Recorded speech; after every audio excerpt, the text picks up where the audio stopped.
The shift started under pressure. Deadlines were tight, and everyone on site felt it.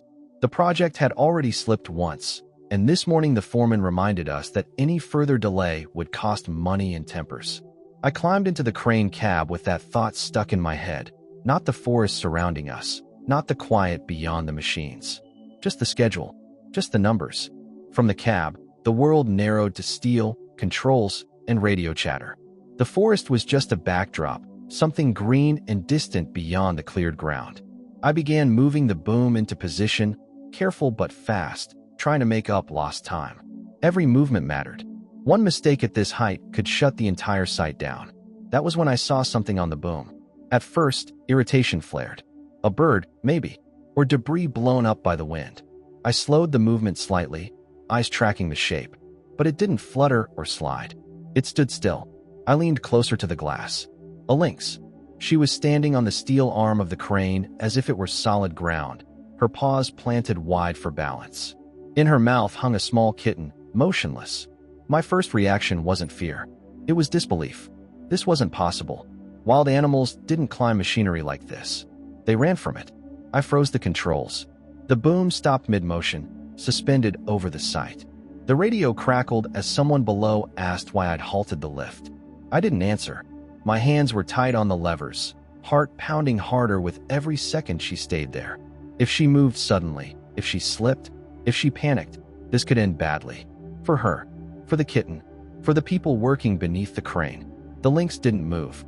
She stood there, muscles tense but controlled, eyes not on me, but on the ground below.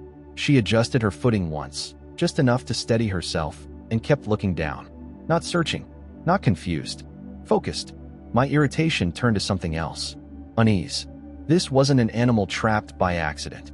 She wasn't trying to escape. She was blocking the boom. I keyed the radio and told the crew to clear the area beneath the crane. My voice sounded calm, but my chest felt tight. This was already a violation of procedure. Every second the crane sat idle added pressure I could almost hear.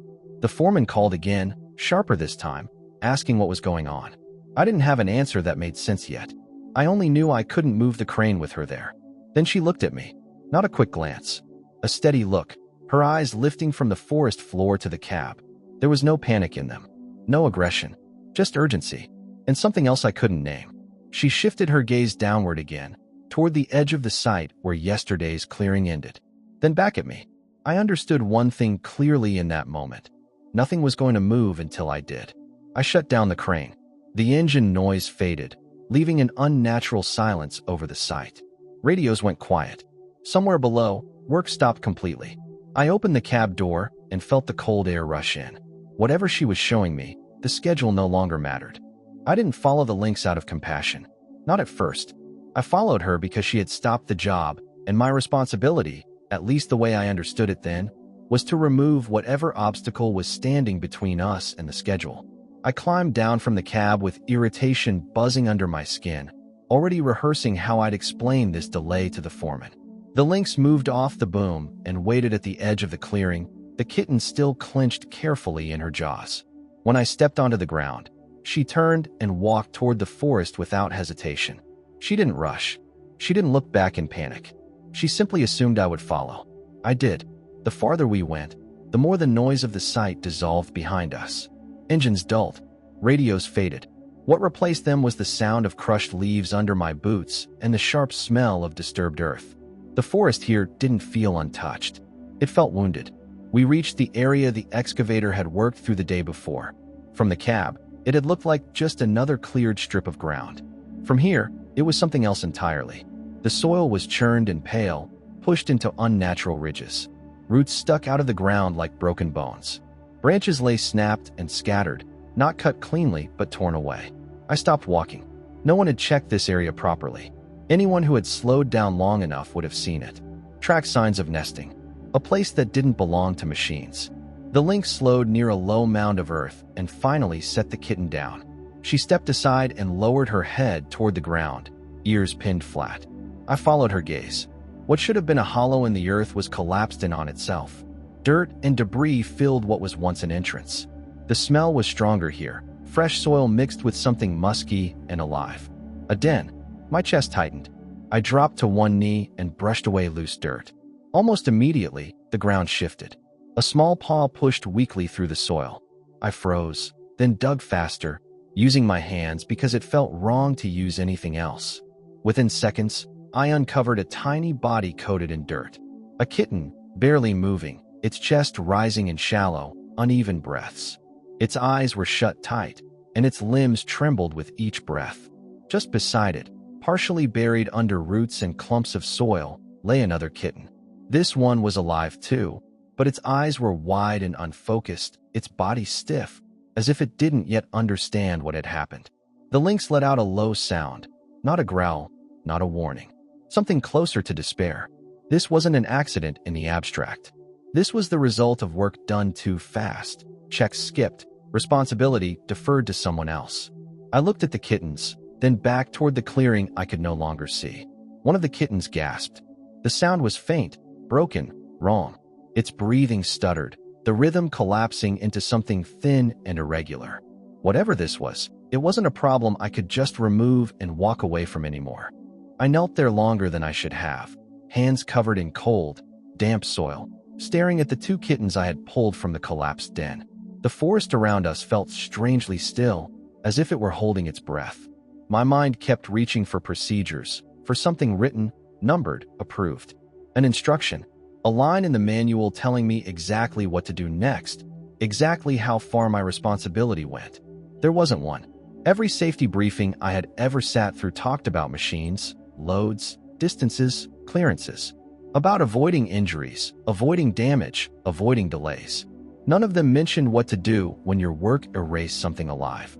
None of them prepared you for a wild animal standing a few steps away, watching every movement you made, trusting you only because she had run out of other options. The lynx stayed close, her body low, eyes never leaving my hands. She didn't snarl or bare her teeth. She simply watched, tense and ready, as if she were memorizing everything I did in case she had to decide whether I was a threat. That quiet attention felt heavier than any warning. I looked back toward the clearing. From here, I could barely see the edge of it through the trees, but I could still hear the faint clatter of metal, distant voices, the ordinary sounds of a workday continuing as planned. The job was waiting. The schedule was waiting. And none of them knew what was lying broken and exposed in the forest just beyond their sight. I pulled my phone from my pocket, wiping dirt from the screen with my sleeve. My thumb hovered there longer than it should have. I wasn't calling for rescue. I wasn't even sure help would arrive in time to matter. What I needed was someone who would understand what this really was. Not an accident, not a delay, but a consequence. I called Cole. When he answered, I didn't dramatize it. I didn't raise my voice or search for the right words. I told him where I was, what equipment had been used, how fresh the soil looked. I described the collapsed den, the kittens, the mother's behavior in short, factual sentences. I spoke the way you do when you're reporting a problem you know shouldn't exist, one that shouldn't need explaining. Cole was quiet for a moment, long enough for the silence to stretch. Then he said something I wasn't ready to hear. This happens more often than people admit. He explained that wildlife incidents rarely make it into official reports unless someone is injured or a machine is damaged. Dens get destroyed. Nests disappear. Animals move on or don't survive, and the paperwork stays clean. No one lies outright. They just don't look too closely, and the system rewards speed more than care. He asked me if the crew had done a wildlife check before clearing the area. I didn't answer right away. I didn't need to. The silence on my end said everything. While we were still talking, a distant engine roared back to life. The sound rolled through the trees like a warning shot. Metal scraped. The ground vibrated faintly beneath my knees. Someone had restarted the machinery. I felt the lynx stiffen beside me. Her ears flattened instantly, her body shifting closer to the kittens, placing herself between them and the sound. She wasn't aggressive. She wasn't preparing to attack. She was bracing, the way animals do when there is nowhere left to run. I told Cole the equipment was moving again. He swore under his breath and said he was already on his way, but it would take time. The access road was rough, and rain earlier that morning had turned parts of it into mud. He told me to keep the animals away from the active zone if I could, and, above all, not to leave them. I looked down at the kittens again. One barely moved now, its breathing shallow and uneven. The other stared blankly at the trees, eyes open but unfocused, as if it hadn't fully returned to the moment yet. Staying where I was meant waiting. Waiting meant hoping nothing else went wrong. Footsteps snapped through the brush behind me. I turned just as the foreman pushed through the trees, irritation written across his face before he even saw what I was kneeling over. His eyes dropped to the kittens, then lifted sharply to mine, his expression shifting from anger to confusion. "What are you doing out here?" he demanded. "You left your station. We had to stop the lift." I stood slowly, dirt falling from my hands, feeling the weight of his words settle in my chest. I could already hear how this conversation could go, how easy it would be to say nothing more than necessary, to step aside, return to the crane, and let someone else deal with this later, or not at all. Or I could tell him exactly what had happened. There was no rule telling me which choice was correct. No manual. No checklist. I had to decide whether I was going to be quiet, or whether I was going to make this a problem no one could ignore. The foreman didn't lower his voice. He didn't look around to see what else might be listening, or consider how exposed this place really was. His frustration spilled out fast and sharp, cutting through the forest quiet like another piece of heavy machinery tearing into the ground. "You had no authority to shut down the lift," he said. "Do you have any idea what this delay costs? Crews are standing around. Equipment is idle. This isn't a discussion." I stood my ground, though my hands were still shaking slightly, the cold air and adrenaline mixing in my chest. "You should be asking what it cost them," I replied, nodding toward the ground, toward the place where the forest had been torn open. That was when the Lynx moved. She stepped forward with a suddenness that made the foreman flinch despite himself. Her body lowered instinctively, shoulders rolling forward, fur bristling along her spine. A low sound came from her chest. Not loud, not explosive, but unmistakable. It wasn't a charge. It was a warning, controlled and deliberate. "Jesus," the foreman muttered, backing up half a step before catching himself. "Get that thing under control before someone gets hurt." "I don't control her," I said evenly. "And neither do you." The air felt tight now, stretched thin between us like a wire pulled too far. The kittens lay motionless behind me, one barely lifting its chest with shallow, uneven breaths. The Lynx positioned herself so her body blocked the foreman's view, placing herself squarely between him and her young, her eyes locked on his every movement, every muscle coiled and ready. "You're overreacting," he said, trying to reclaim authority, forcing his voice into something firmer. "Animals die out here all the time. That's nature. We can't stop work every time something like this happens." "No," I said quietly. "This isn't nature. This is machinery. And this didn't have to happen." Before he could respond, the sound of tires crunching over gravel reached us through the trees. A truck pushed into view and stopped short near the clearing's edge. The engine cut, and the sudden silence felt heavy. Cole stepped out. He didn't raise his voice. He didn't argue or announce himself. He took in the scene in seconds: the disturbed soil, the kittens, the Lynx's posture, the foreman's stance. Then he walked straight to the exposed ground, crouched, and pressed his hand into the loose earth. "This was yesterday," he said flatly. "Fresh dig. Active den." The foreman crossed his arms, jaw set. "It was an accident." Cole stood and looked at him without blinking. "No, it was a failure to inspect. That makes it a violation." The word hung in the air between us. Violation. Cole explained it plainly. No emotion, no drama, no attempt to soften it. Wildlife checks were required before clearing. Tracks, dens, signs of recent activity. This area had all of them. They were either ignored or rushed past to save time. The foreman's jaw tightened. "You're saying this is on us?" "I'm saying you're responsible," Cole replied. "Whether you meant to be or not. Intent doesn't change outcome." For the first time, I saw something shift in the foreman's face. Not guilt, fear. The kind that comes from understanding reports, inspections, fines, and delays that don't end with a single conversation, but stretch into weeks, maybe months. While they spoke, I felt the kitten in my jacket weaken further. Its breathing fluttered, shallow and uneven, pauses growing longer between each rise of its chest. "Cole," I said quietly, unable to hide the urgency. He moved instantly, kneeling beside me, his attention snapping away from the argument. One look was enough. "We can't leave it here," he said. "It needs warmth. Less noise. Less stress. Now." The Lynx growled again as I lifted the kitten, her claws scraping against the dirt, tension rippling through her frame. Cole raised one hand slowly, speaking in a calm, steady tone she seemed to recognize as non-threatening, as familiar. "She knows," he said. "She's scared, but she's watching." I carried the kitten toward my truck, every step measured, careful not to stumble. The Lynx followed close at my side, tense but trusting, never letting the distance grow.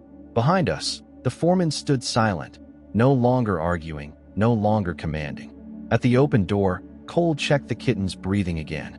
His expression darkened as he listened, then looked up at me. "We don't have much time," he said. "If we're going to do anything, it has to be now." We moved quietly after that.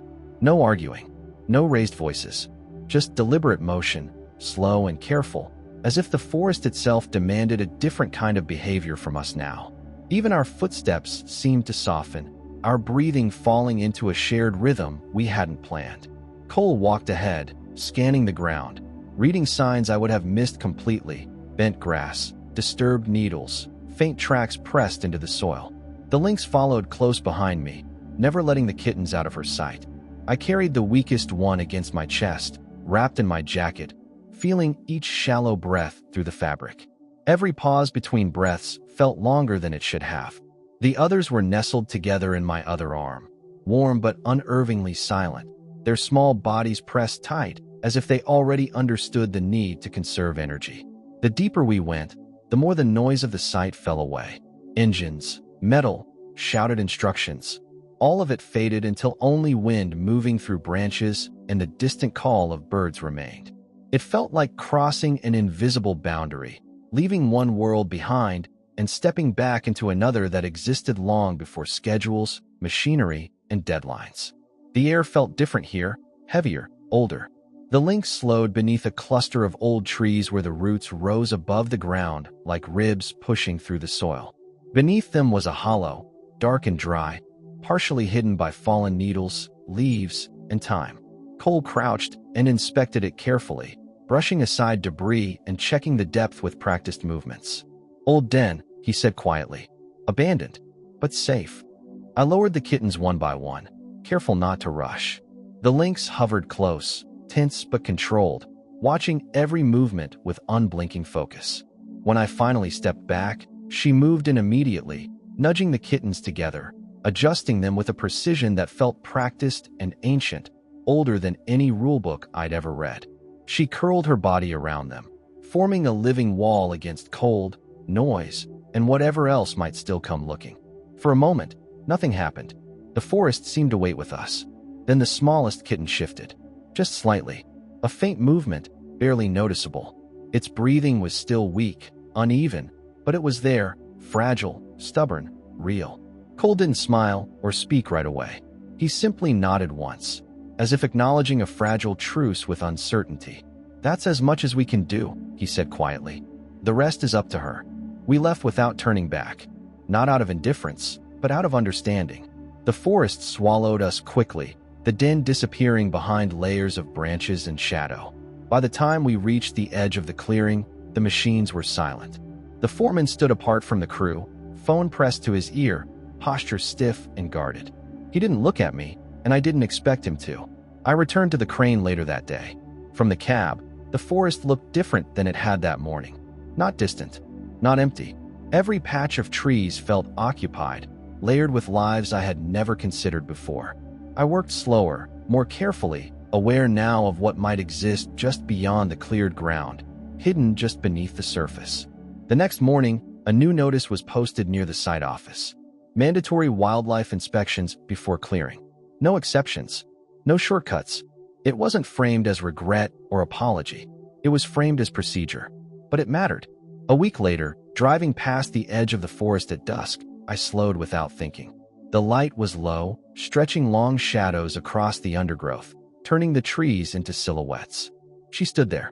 The Lynx emerged briefly from the trees, 3 kittens trailing behind her, clumsy and alive. They stumbled over roots, bumped into each other, paused to test the ground with uncertain paws, learning the world step by step. She paused just long enough to look in my direction. There was no gratitude in her eyes, no recognition, no connection, only distance. And that was the point. This wasn't a story about rescue. It was about everything that happens before rescue becomes necessary. The quiet decisions, the skipped checks, the moments when damage is done efficiently and out of sight. Catastrophes don't begin with noise. They begin when no one is looking down. Don't forget to subscribe so you won't miss new stories. And now just click the playlist or the next video on your screen.